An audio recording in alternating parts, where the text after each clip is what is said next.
محترم سامعین، الحمدللہ ہم قدسی ہستیوں کا تذکرہ سن رہے ہیں جو صرف تاریخی شخصیات نہیں ہیں بلکہ قرآن مجید نے انہیں قرآنی شخصیات کے طور پر پیش کیا ہے۔ میری مراد صحابہ کرام رضوان اللہ علیہم اجمعین ہے۔ گزشتہ جمعہ الحمدللہ ہم نے اسلام کے عظیم سپہ سالار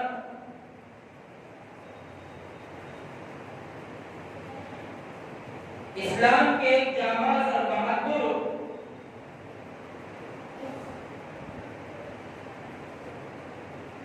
صحابی جن کا نام حضرت خالد بن ولید رضی اللہ تعالیٰ عنہ ہے، ان کی سیرت کو جانا ہم نے۔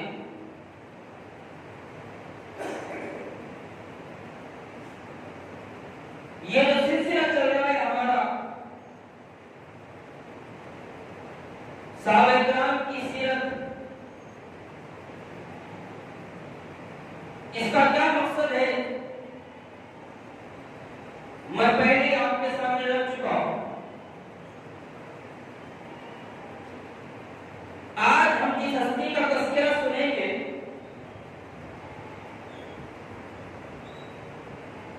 وہ عظیم ہستی ناشر قرآن جنہیں کہا جاتا ہے،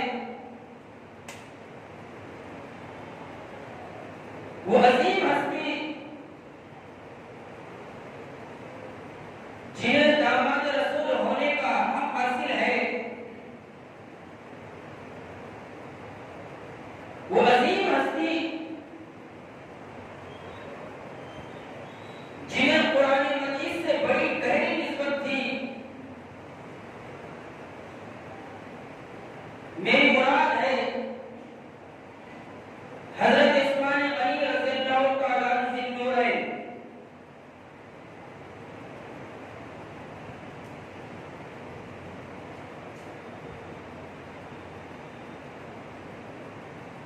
یہ وہ شخصیت ہے جو شروع اسلام میں شروع کے دور میں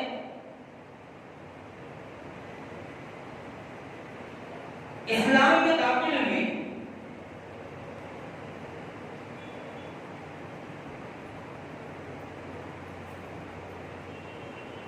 جن کی تعریف اللہ کے رسول صلی اللہ علیہ وسلم نے بیان فرمائی،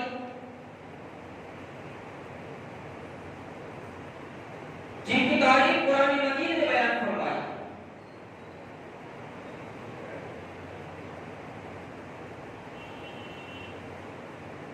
آئیے اس ہستی کے بارے میں شروع سے جاننے کی کوشش کرتے ہیں تاکہ ہمیں پتہ تو چلے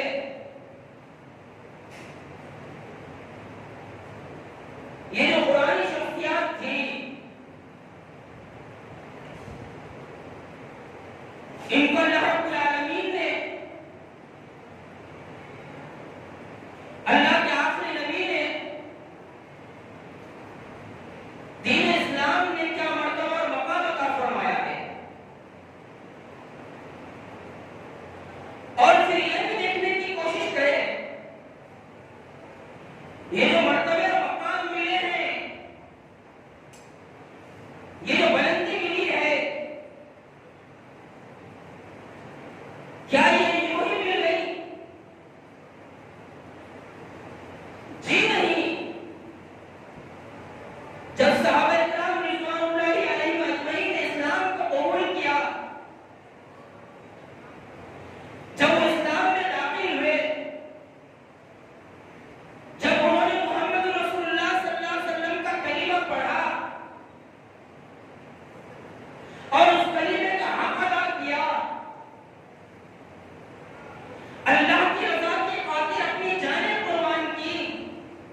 ہستی کا تذکرہ ہوگا تو عجیب و غریب ہستی تھی.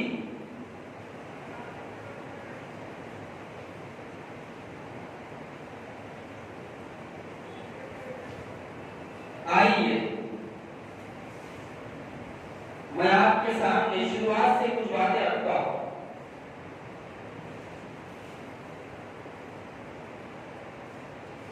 حضرت عثمان غنی رضی اللہ تعالیٰ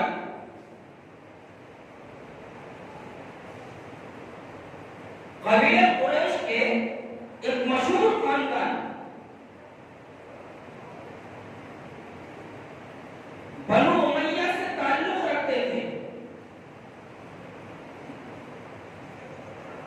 آپ کا خاندان کون سا تھا؟ بنو امیہ.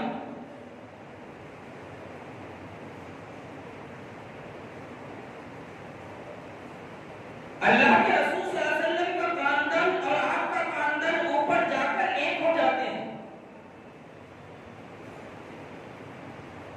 حضرت عثمان غنی کا نسب اور اللہ کے رسول صلی اللہ علیہ وسلم کا جو نسب ہے، اگر ہم تھوڑا اوپر جائیں گے نسب کے معاملے میں تو ہم کو دونوں کا نسب ایک نظر آئے گا.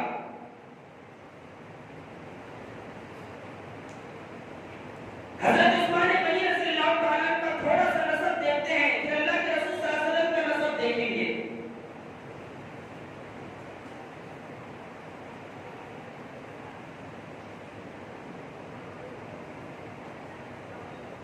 عثمان ابن عفان ابن ابو العاص ابن امیہ ابن عبد شمس ابن عبد مناف. اب اللہ کے رسول صلی اللہ علیہ وسلم کا شجر نسب دیکھتے ہیں ذرا کہ دونوں کا نسب کس طرح ایک ہوتا ہے اوپر جا کر. محمد ابن عبداللہ ابن عبد المطلب ابن ہاشم ابن عبد مناف.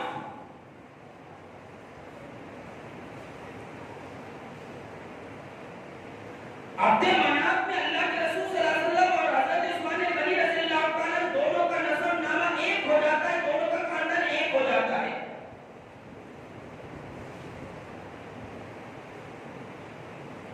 آپ کے والد کا نام عفان تھا، عثمان ابن عفان رضی اللہ عنہ. اور آپ کی جو والدہ تھی، آپ کی والدہ کا نام تھا عروہ ابن قریش.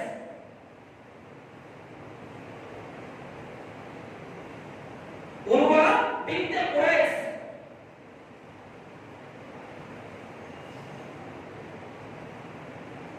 عروہ بنت قریش جو ہے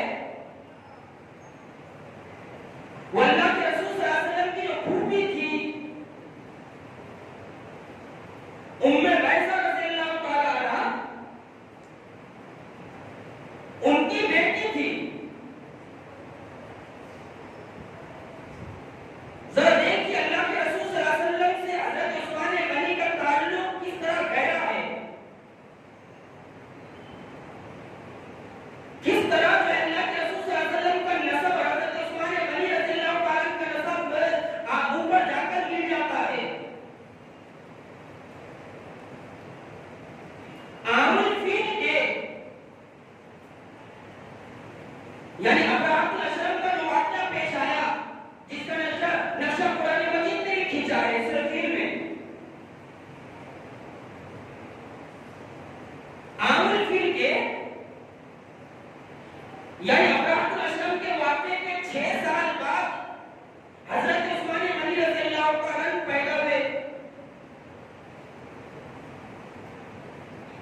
حضرت عثمان غنی رضی اللہ تعالیٰ اللہ کے رسول صلی اللہ علیہ وسلم سے عمر میں 6 سال چھوٹے تھے. 6 سال چھوٹے تھے.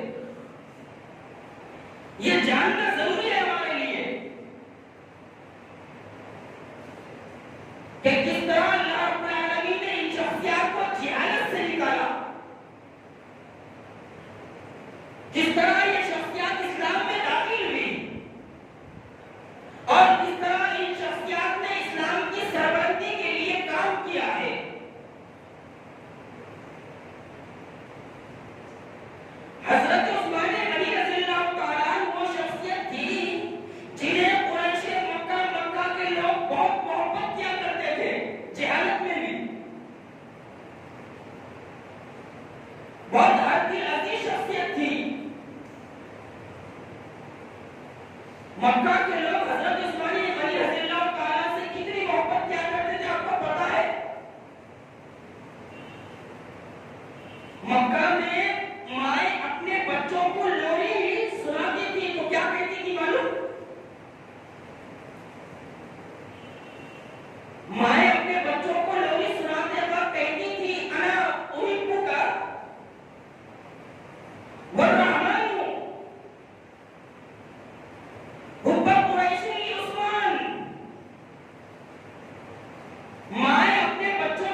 یار غار حضرت ابوبکر صدیق رضی اللہ تعالیٰ عنہ کی کوششوں سے اسلام میں داخل ہوئے۔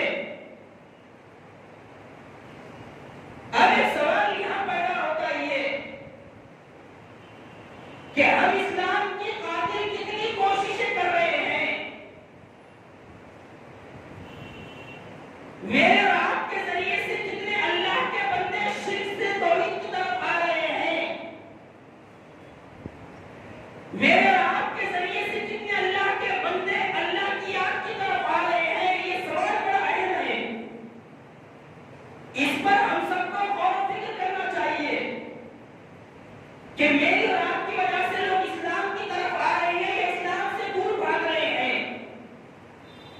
میں اور آپ اسلام کی طرف آنے کا ذریعہ بن رہے ہیں یا اسلام سے کٹنے کا ذریعہ بن رہے ہیں؟ یا غور و فکر کرنے کی ضرورت ہے۔ دیکھیے حضرت ابوبکر صدیق رضی اللہ تعالیٰ اسلام میں داخل ہوئے اور اتنی کوششیں کی۔ حضرت ابوبکر صدیق رضی اللہ تعالیٰ کی کوششوں ہی کی وجہ سے حضرت عثمان غنی رضی اللہ تعالیٰ اسلام میں داخل ہوئے، اسلام میں داخل ہوئے۔ کرنے کے کام یہ ہے، دیکھیے کرنے کے کام میرے اور آپ کے یہ ہے کہ ہم کتنا اللہ کے بندوں کو اللہ کی کتاب سے جوڑ رہے ہیں،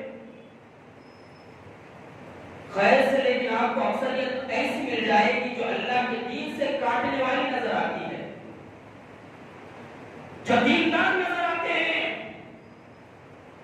جو تقویٰ اور پرہیزگار والے نظر آتے ہیں، لیکن اللہ کے بندوں کو اللہ کے دین سے کاٹتے ہوئے نظر آتے ہیں۔ کیا یہ دینداری ہے؟ ہم کس اسلام کو ماننے والے ہیں؟ ہم کس کتاب کو ماننے والے ہیں؟ ہم کس دین پر چلنے والے ہیں؟ دین پر چلنے والے تو یہ لوگ تھے، اللہ کی کتاب کو ماننے والے تو یہ لوگ تھے، محمد رسول اللہ کی رسالت کو قبول کرنے والے یہ لوگ تھے جو اسلام کو مانتے تھے، اسلام پر چلتے تھے اور اللہ کے دیگر بندوں کو اسلام کی طرف بلاتے تھے اور اس کے لیے کوششیں کرتے تھے۔ حضرت ابوبکر صدیق رضی اللہ تعالیٰ کی کوششوں کی وجہ سے حضرت عثمان غنی رضی اللہ تعالیٰ اسلام میں داخل ہوئے۔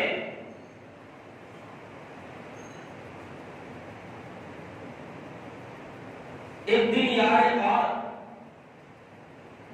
اور حضرت عثمان ذی نورین رضی اللہ تعالیٰ ساتھ میں بیٹھے ہوئے ہیں، دونوں کی گفتگو ہوئی۔ آج ہماری بھی گفتگو ہوگی، ہماری گفتگو کا حاصل کیا ہوتا ہے؟ چغلیاں، چپاٹیاں، غیبتیں، اس کو گراؤ، اس کو اٹھاؤ، اس کو نکالو، اس کو لاؤ، محنت کرنے والوں کو ہٹاؤ، چاپلوسی کرنے والوں کو چڑھاؤ۔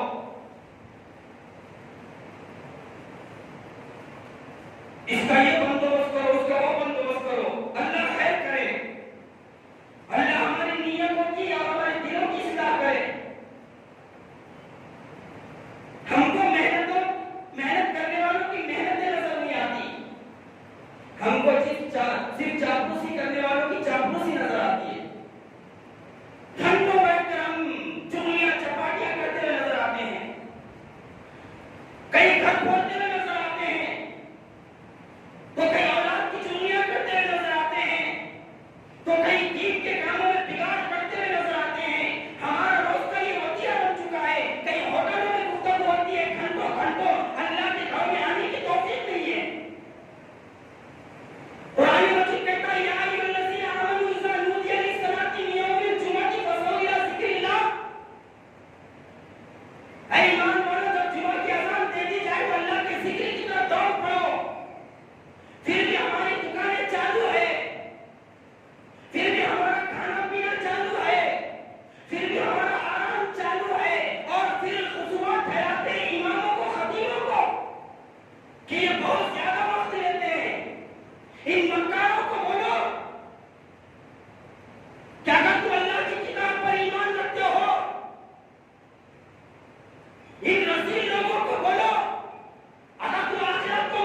اے عثمان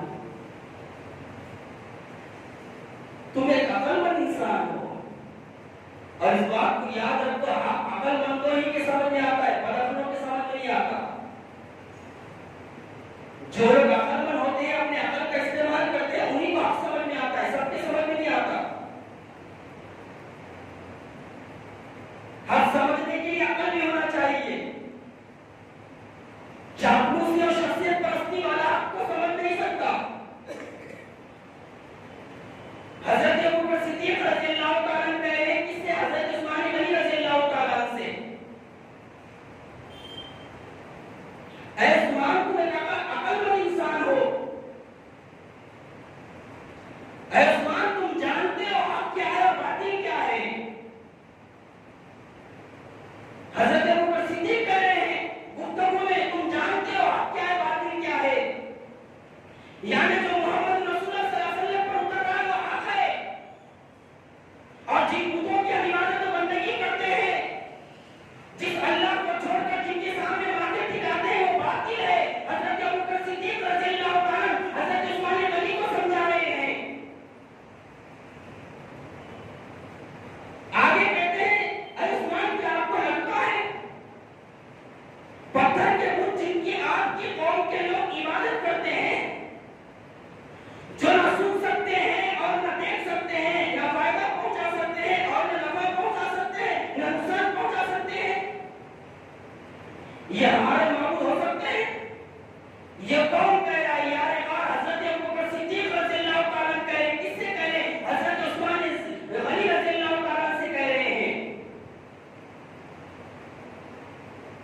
حضرت عثمان غنی سمجھدار تھے، عقل مند تھے، اپنی عقل سے کام لینے والے تھے، اندھے بہرے بن کر کسی کے پیچھے جانے والے نہیں تھے۔ تو حضرت عثمان غنی سن کر کہنے لگے بات تو آپ بالکل ٹھیک کہہ رہے ہیں، بات آپ بالکل صحیح کہہ رہے ہیں۔ پھر حضرت ابوبکر صدیق رضی اللہ تعالیٰ نے توحید کے بعد حضرت عثمان غنی کے سامنے رسالت کو پیش کیا، رسالت کو پیش کیا، توحید پیش کر دی، اب رسالت پیش کر رہے ہیں۔ کہنے لگے اے عثمان دیکھیے یہ محمد ابن عبداللہ ہے، اللہ نے آپ کو تمام مخلوقات کی طرف رسول بنا کر بھیجا ہے، تمام مخلوقات کی طرف اللہ کا پیغمبر بنا کر بھیجا ہے، تو کیا آپ ان پر ایمان لائیں گے؟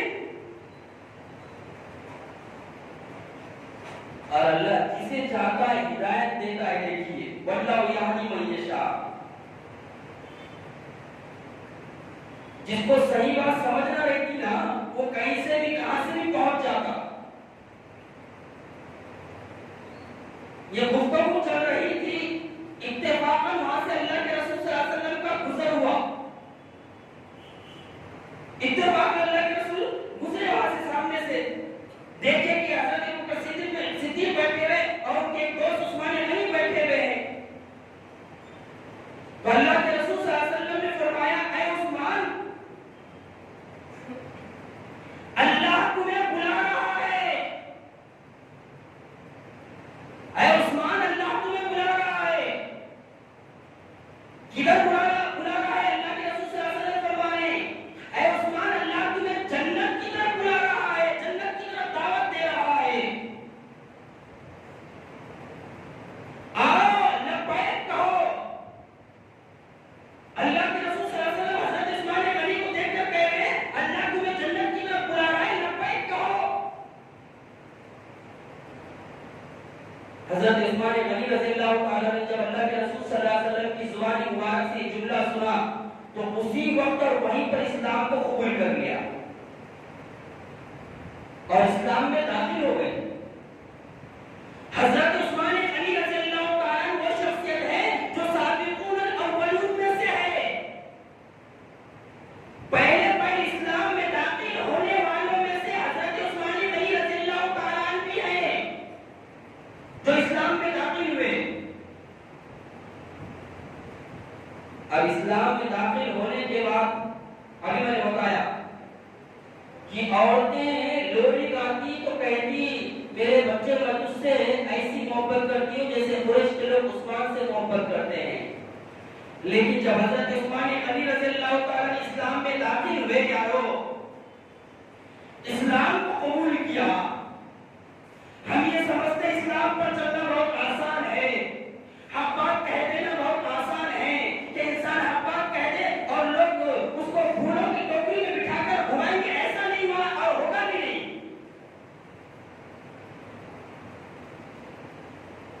ہوگا بھی نہیں.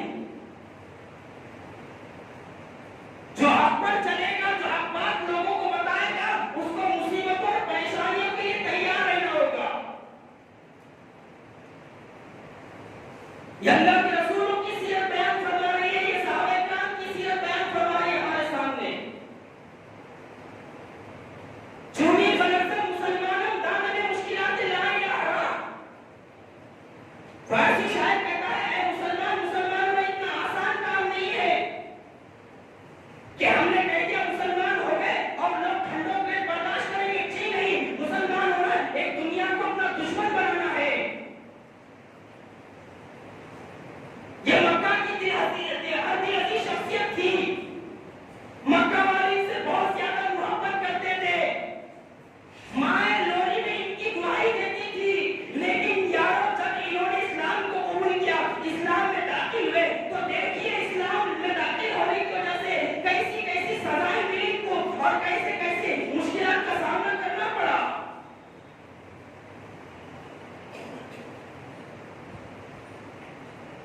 مشکلات کا سامنا کرنا پڑا. اسلام میں داخل ہوئے, اللہ کی رسالت کو قبول کیا.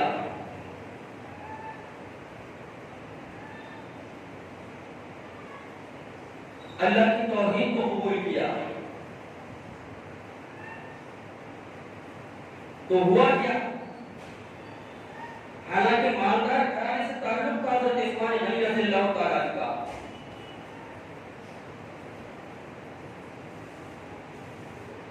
جب ان کے ماموں کو پتا چلا کہ میرا بھانجا عثمان اسلام میں داخل ہو گیا ہے, باپ داداؤں کی دین کو چھوڑ دیا ہے, تو یارو حضرت عثمان غنی رضی اللہ تعالیٰ کو ماموں نے اتنا مارا, ارے ہم کو کوئی دو گالی دے تو ہم راستہ تبدیل کر دیتے ہیں, تھوڑی سی مصیبت اور پریشانی آئے تو مسجد تبدیل کر دیتے ہیں.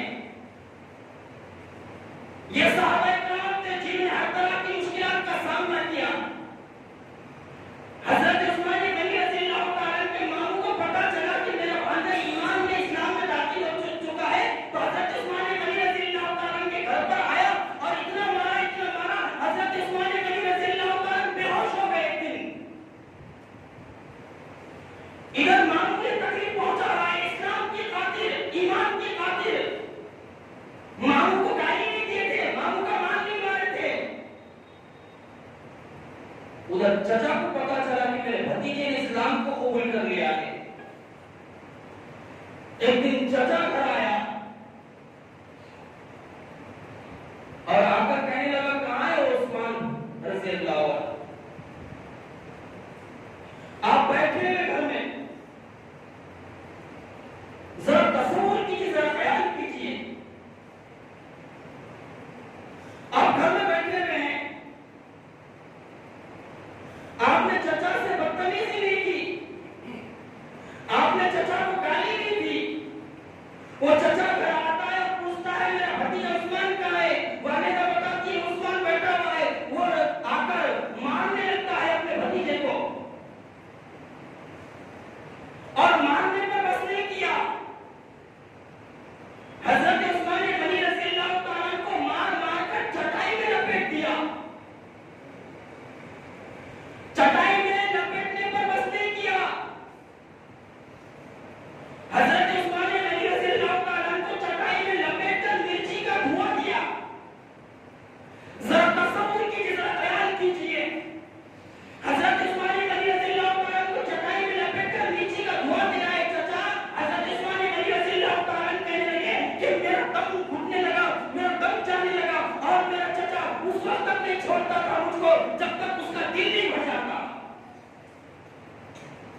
یہ حضرت عثمان غنی رضی اللہ تعالیٰ کی آزمائش.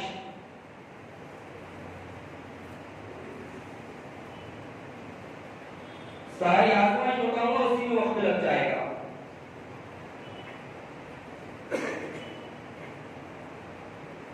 حضرت عثمان غنی رضی اللہ تعالیٰ تاریخ عالم کی ایک اکیلی ہستی ہے. تاریخ عالم کی اکیلی ہستی ہے. حافظ ابن حجر رحمۃ اللہ علیہ نے یہ بات فرمائی ہے. حضرت عثمان غنی رضی اللہ تعالیٰ تاریخ اسلام کی ایک اکیلی ہستی ہے.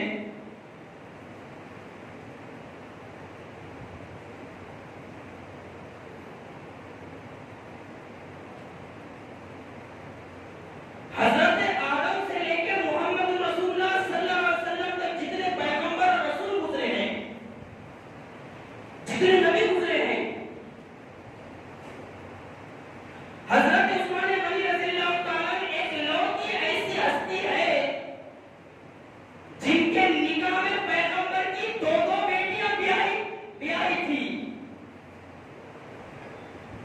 حضرت آدم سے لے کے محمد رسول اللہ صلی اللہ علیہ وسلم تک جتنے پیغمبر اس دنیا میں آئے نا، ان تمام پیغمبروں کی جو بیٹیاں تھیں، ان کی جو نکاح میں حضرت عثمان غنی رضی اللہ تعالیٰ ایک لوتے انسان ہے، ایک لوتی ہستی ہے. پیغمبر کی دو بیٹیاں جن کے نکاح میں آئی. معمولی مرتبہ مقام، مرتبہ مقام یوں ہی نہیں ملا کرتے یارو.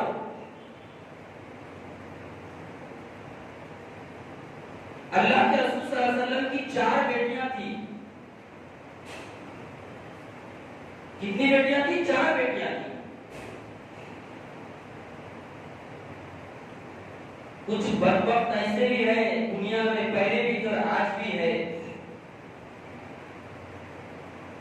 جو حضرت عثمان غنی کی دشمنی میں اتنے آگے بڑھے جاؤ.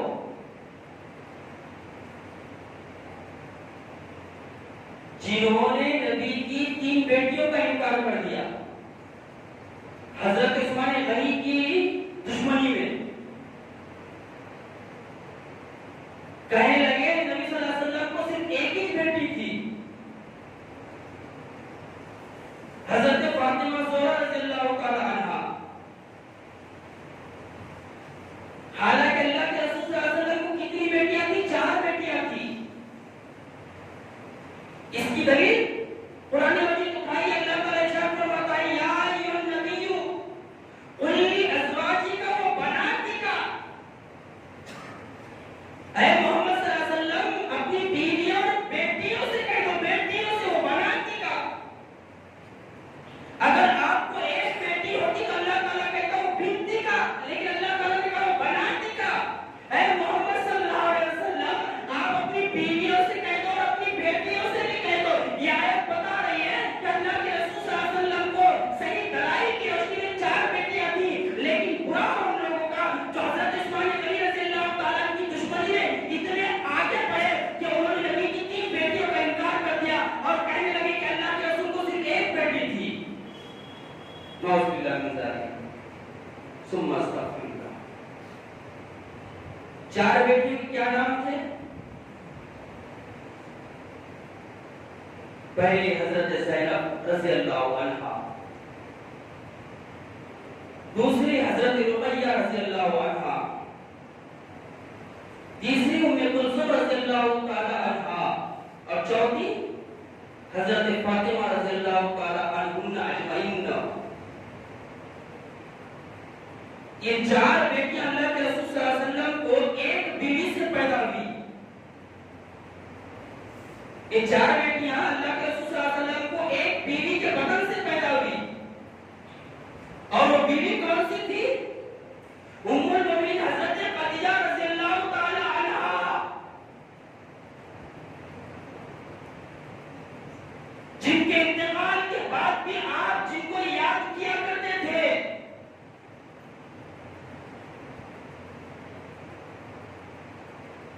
آپ سے عمر میں بڑی تھی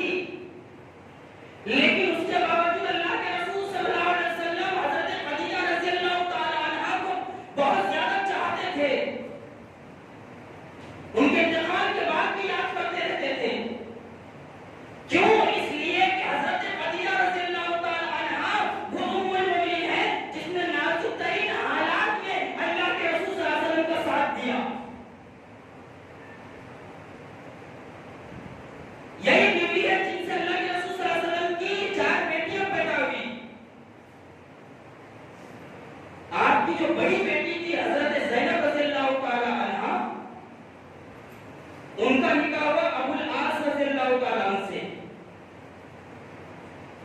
ابو العاص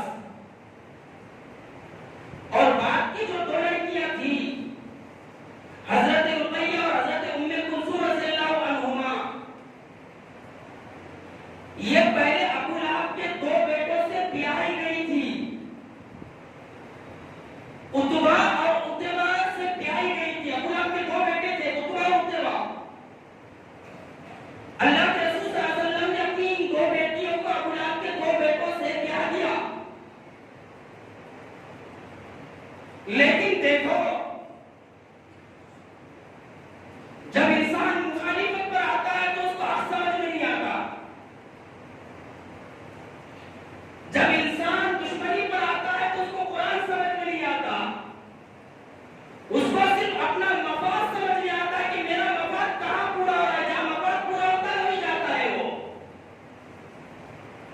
آج ہم مفاد پرست بن گئے ہیں جیسے ابو لہب بن گیا تھا۔ ہم پہلے پوری تحقیق کرتے ہیں کہ یہاں جانے سے ہمارا مفاد پورا ہوتا کہ نہیں ہوتا، مفاد پورا ہو تو ہم جاتے ہیں اور جب مفاد پورا نہیں ہوا تو کنی کاٹ دیتے ہیں۔ اللہ کے رسول صلی اللہ علیہ وسلم نے جب اسلام کو پیش کیا تو آپ کا سب سے بڑا دشمن بن کر کون آیا میدان میں؟ آپ کا سگا چچا ابو لہب میدان میں آیا۔ اللہ کے رسول صلی اللہ علیہ وسلم کو اتنی تکلیفیں پہنچائی، اتنی مصیبتیں پہنچائی، جب اللہ کے رسول صلی اللہ علیہ وسلم لوگوں کو قرآن سناتے تو جا کر تالیاں بجاتا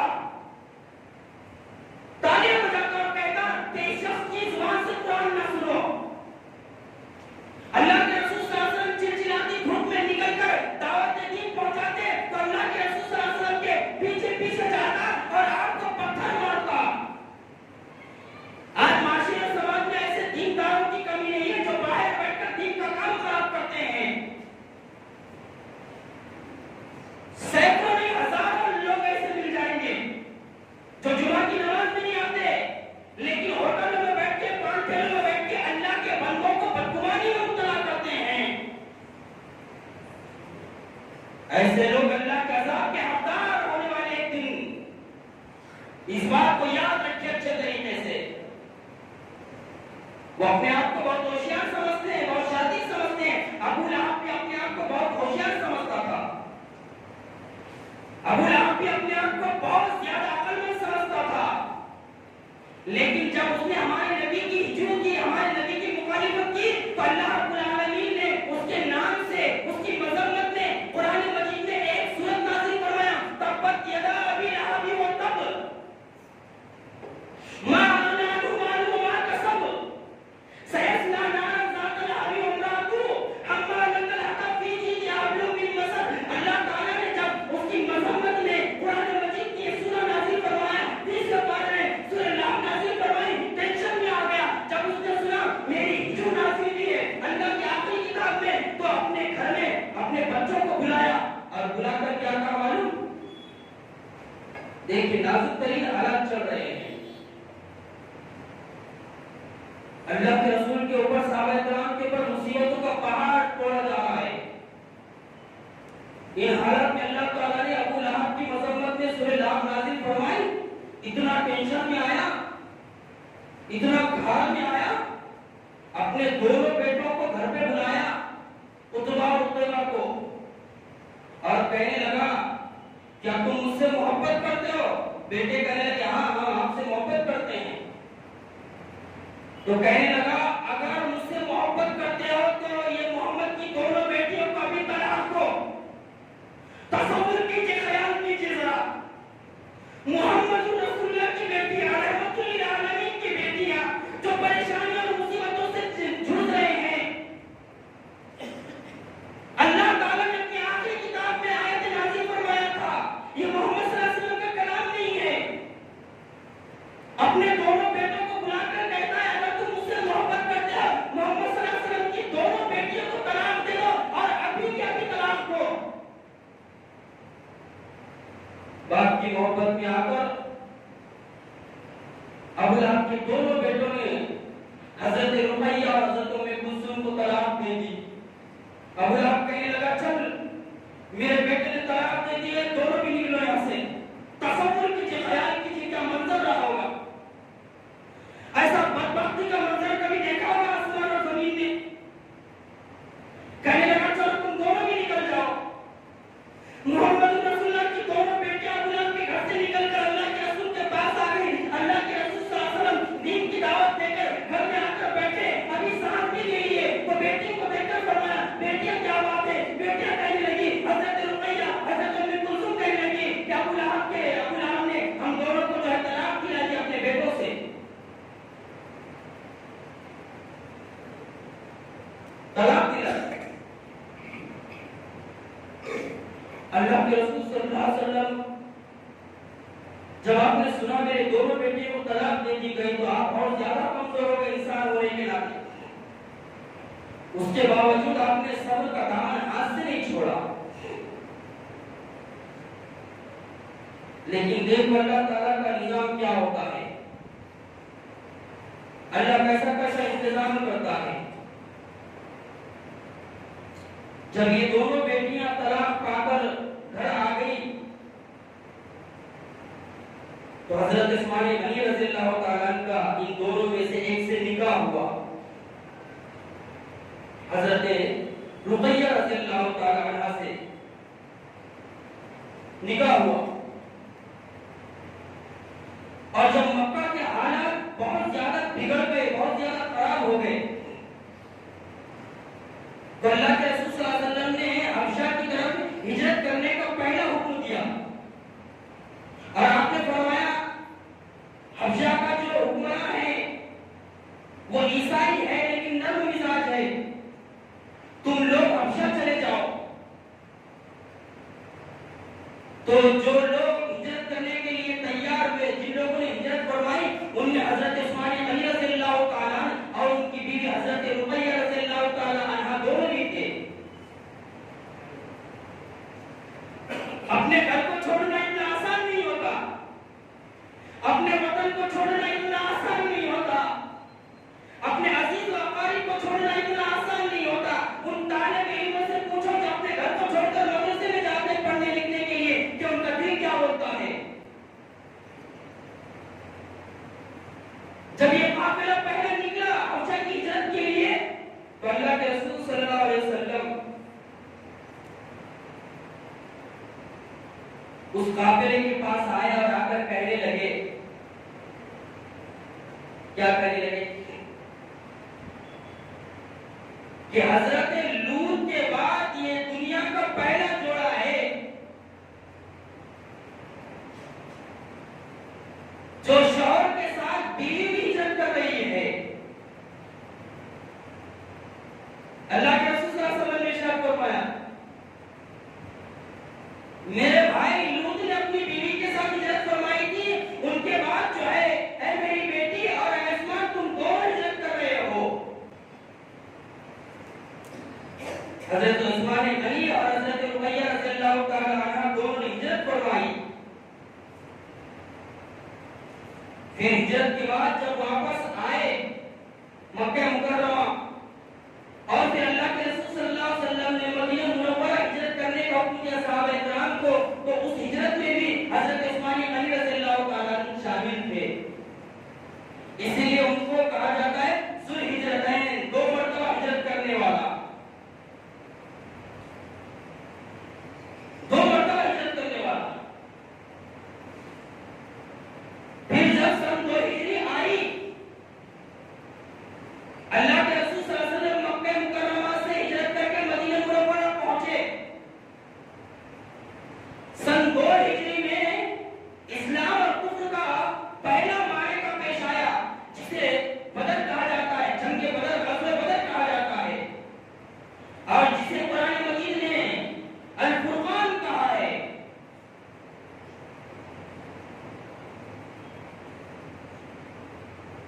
جنگ بدر کا معاملہ پیش آیا جب سارے لوگ نکلنے کے لیے تیار ہے، صحابہ کرام نکلنے کے لیے تیار ہے، 313 کا لشکر ہے یہ نکلنے کے لیے تیار ہے. کچھ نے کم زیادہ کی ادھر بیان فرمائی ہے. ادھر ابو جہل 1000 کا لشکر لے کر میدان میں آیا بدر کے، جب نکلنے کا موقع آیا حضرت عثمان غنی رضی اللہ تعالی اللہ کے رسول کے پاس آئے اور آ کر کہنے لگے یا رسول اللہ میری نیت ہے کہ میں بدر آؤں اسلام کی خاطر لڑوں لیکن اللہ کے رسول صلی اللہ علیہ وسلم آپ کی بیٹی یعنی رقیہ کی طبیعت خراب ہے رقیہ کی طبیعت ناساز ہے اللہ کے رسول صلی اللہ علیہ وسلم نے فرمایا اے عثمان نیت کے مطابق اللہ تعالیٰ تجھے اجر دے گا تیرے لیے ضروری ہے کہ رقیہ کی تیمارداری کر رقیہ کی دیکھ بھال کر آپ نے حضرت عثمان غنی کو روک لیا مدینہ منورہ میں یہ 313 کا قافلہ بدر کے مقام پر پہنچا اسلام اور کفر کا پہلا معرکہ پیش آیا 17 رمضان المبارک سن 2 ہجری میں اسلام نے فتح حاصل کی 70 کو قید کیا 70 کو جہنم رسید کر دیا جب یہ قافلہ لوٹنے لگا تو حضرت اسامہ ابن زید رضی اللہ تعالیٰ گھوڑے کی ایڑ لگا کر مدینہ منورہ جلدی پہنچے تاکہ میں مدینہ کے لوگوں کو فتح بدر کی بشارت سناؤں یہاں ادھر اسامہ ابن زید گھوڑے کی ایڑ لگا کر مدینہ منورہ پہنچے ادھر عثمان غنی رضی اللہ تعالیٰ اپنی بیوی کے قبر کے پاس مٹی ڈال رہے ہیں اپنی بیوی کے قبر کے اوپر مٹی ڈال رہے ہیں دیکھیے ادھر بشارت سنائی جا رہی ہے اور ادھر غم کا ماحول ہے حضرت عثمان ابن زید رضی اللہ تعالیٰ مدینہ منورہ میں داخل ہو کر کہنے لگے لوگوں کو سمجھاؤ اللہ تعالیٰ نے اسلام کو فتح عطا فرمائی ہے مسلمانوں کو فتح عطا فرمائی ہے اور ادھر حضرت عثمان غنی رضی اللہ تعالیٰ اپنی بیوی کے قبر کے اوپر مٹی ڈال رہے ہیں فتح کا سن کر آپ خوش ہو گئے لیکن غم چھپایا تو نہیں جا سکتا نا غم چھپایا نہیں جا سکتا اللہ کے رسول مدینہ منورہ میں داخل ہوئے آپ کو جب خبر ملی کہ رقیہ رضی اللہ تعالی عنہا کا انتقال ہو گیا اللہ کے رسول صلی اللہ علیہ وسلم کی قبر کے پاس آئے آ کر دیر تک روتے رہے پھر آپ نے کچھ مہینوں کے بعد اپنی دوسری بیٹی حضرت ام کلثوم رضی اللہ تعالی عنہا کو حضرت عثمان غنی کے نکاح میں دیا اور جب 9 ہجری آئی تو 9 ہجری میں حضرت ام کلثوم رضی اللہ تعالی عنہا کا بھی انتقال ہو گیا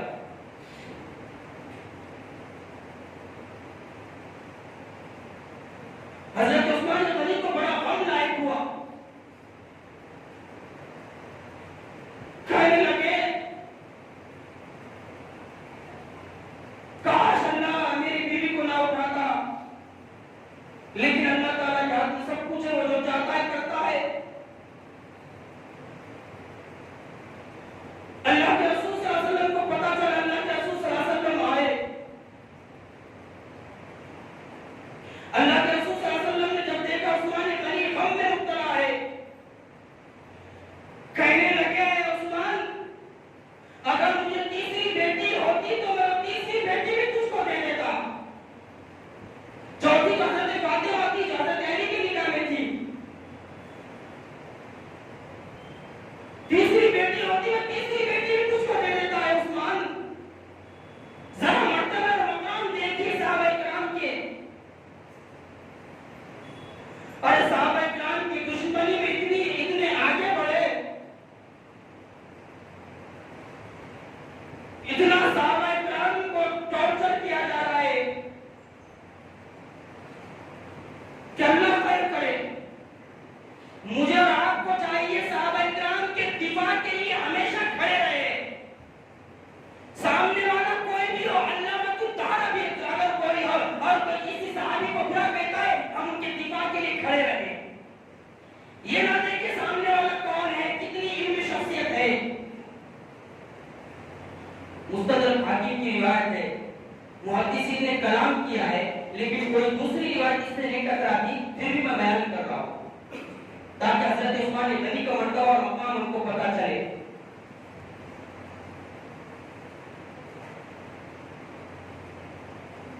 ایک شخص نے پوچھ لیا اے اللہ کے رسول صلی اللہ علیہ وسلم اگر تیسری بیوی بھی وفات پا جاتی، تو آپ کیا کرتے؟ اللہ کے رسول صلی اللہ علیہ وسلم نے ارشاد فرمایا، اے شخص، اگر اللہ تعالیٰ مجھے 40 بیٹیاں عطا کرتا اور وہ یک کے بعد دیگر انتقال کر جاتی تو میں 40 بیٹیاں عثمان کو دے دیتا اس کے نکاح میں۔ تصور کیجئے، خیال کیجئے، حضرت عثمان غنی رضی اللہ تعالیٰ کے مرتبہ مقام کو دیکھیے۔ محمد رسول اللہ صلی اللہ علیہ وسلم فرمائے، اگر 40 بیٹیاں مجھے ہوتی، اللہ مجھے 40 بیٹیاں دیتا اور ایک کے بعد دیگر انتقال کر جاتی، میں عثمان کی نکاح میں دیتے رہتا ان کو۔ یہ ہے حضرت عثمان غنی رضی اللہ تعالیٰ جنہیں ذی نورین کہا جاتا ہے، 2 نور والے نبی کی 2 بیٹیاں آپ کو پیاری تھی نا۔ آخری میں کچھ چیزیں حضرت عثمان غنی رضی اللہ تعالیٰ کی مالداری کے تعلق سے سنتے ہیں۔ یہ مکہ کے مالدار شخص تھے، اللہ رب العالمین نے بہت ان کو مال دے رکھا تھا اور اللہ کے راستے میں دونوں ہاتھوں سے اللہ کی خوشنودی کے مال خرچ کیا کرتے تھے۔ جب جب اسلام کو مال کی ضرورت پڑی، جب جب اللہ کے رسول صلی اللہ علیہ وسلم نے صدا لگائی، مالدار اگر دیکھنا ہے تو عثمان غنی کو دیکھو۔ اللہ کے رسول صلی اللہ علیہ وسلم نے جب بھی صدا لگائی، آج اسلام کو جانوں کے ساتھ مالوں کی ضرورت ہے، صف اول میں حضرت عثمان غنی نظر آتے تھے۔ چلو ایک 2 نمونے دیکھ لیتے ہیں۔ غزوہ تبوک کا موقع ہے، غزوہ تبوک کا موقع ہے۔ اللہ کے رسول صلی اللہ علیہ وسلم نے اعلان کیا، آج جانوں کے ساتھ مالوں کی ضرورت ہے۔ صحابہ کرام اپنی بساط پر اللہ کے راستے میں مال خرچ کر رہے ہیں۔ اللہ کے رسول صلی اللہ علیہ وسلم صدا لگا رہے ہیں، نہیں ابھی اور مال لگے گا۔ حضرت عثمان غنی رضی اللہ تعالیٰ عنہ اس مجلس میں بیٹھے ہوئے ہیں، اللہ کے رسول صلی اللہ علیہ وسلم صدا لگا رہے ہیں۔ اللہ کے رسول نے صدا لگائی، حضرت عثمان غنی رضی اللہ تعالیٰ کھڑے ہوئے اور کہنے لگے، اے اللہ کے رسول صلی اللہ علیہ وسلم، میری طرف سے 300 اونٹ اللہ کے راستے میں مال لگے ہوئے، 300 اونٹ۔ پھر اللہ کے رسول صلی اللہ علیہ وسلم نے صدا لگائی کہ ابھی مال کی ضرورت ہے۔ پھر حضرت عثمان غنی رضی اللہ تعالیٰ اٹھے، کہا یا رسول اللہ، میری طرف سے اور 300 اونٹ مال کے ساتھ۔ پھر اللہ کے رسول صلی اللہ علیہ وسلم نے صدا لگائی، ابھی مال کی ضرورت ہے، اتنا مال کافی نہیں ہے۔ پھر حضرت عثمان غنی رضی اللہ تعالیٰ کھڑے ہوئے اور کھڑے کر کہنے لگے، یا رسول اللہ، 300 اور اونٹ اللہ کے راستے میں مال لگے ہوئے۔ غزوہ تبوک کے موقع پر حضرت عثمان غنی رضی اللہ تعالیٰ نے اللہ کی رضا کی خاطر 900 اونٹ دیے مال کے ساتھ۔ پھر اللہ کے رسول صلی اللہ علیہ وسلم نے صدا لگائی، پھر حضرت عثمان غنی رضی اللہ تعالیٰ اٹھ کر کھڑے ہوئے اور کہنے لگے، اللہ کے رسول صلی اللہ علیہ وسلم، یہ 60 گھوڑے میری طرف سے اللہ کے راستے میں۔ پھر اللہ کے رسول نے صدا لگائی، کہا کون ہے جو اللہ کے راستے میں مال خرچ کرے؟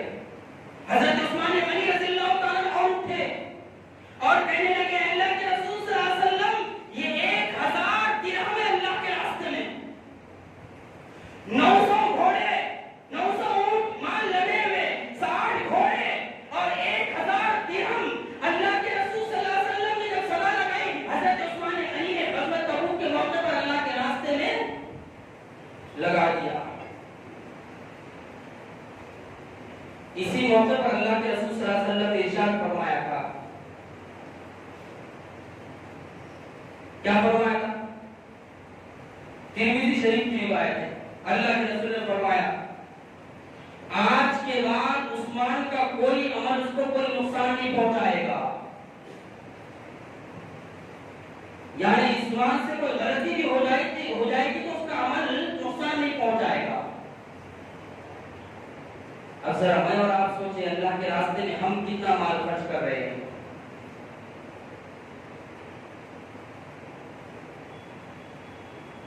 کہاں کہاں اللہ کے راستے میں ہم کب کب دے رہے ہیں۔ ابھی اللہ کا گھر ہے، دیکھیے آپ کو معلوم ہے ذریعہ معاش کچھ بھی نہیں، آپ جیسے اللہ کے بندوں ہی کے ذریعے سے اللہ تعالیٰ دین کا کام چلا رہا ہے۔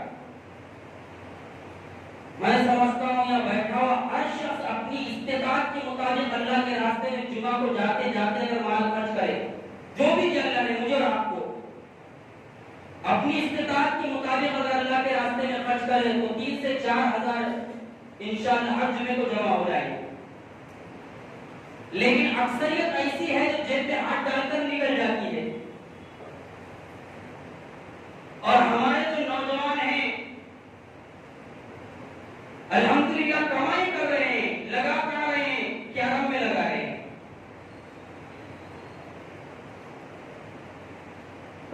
جوئے کا اڈا تو کھل گیا، اور یہ دلیل کی بنیاد پر کہہ رہا ہوں۔ ایک بوڑھی خاتون میرے پاس آئی اور آ کر کہنے لگی میرا بچہ تمہاری مسجد میں آتا تھا، نماز پڑھتا تھا، گھر کے خرچ کے لیے روپے پیسے دیتا تھا، اب اس نے نماز بھی چھوڑ دی۔ دیکھو ذرا اس نے نماز بھی چھوڑ دی اور وہ کیرم میں لگ گیا، صبح سے شام تک کماتا ہے اور رات میں عشاء کے بعد جا کے کیرم میں لگا کے گوا کے آ جاتا ہے۔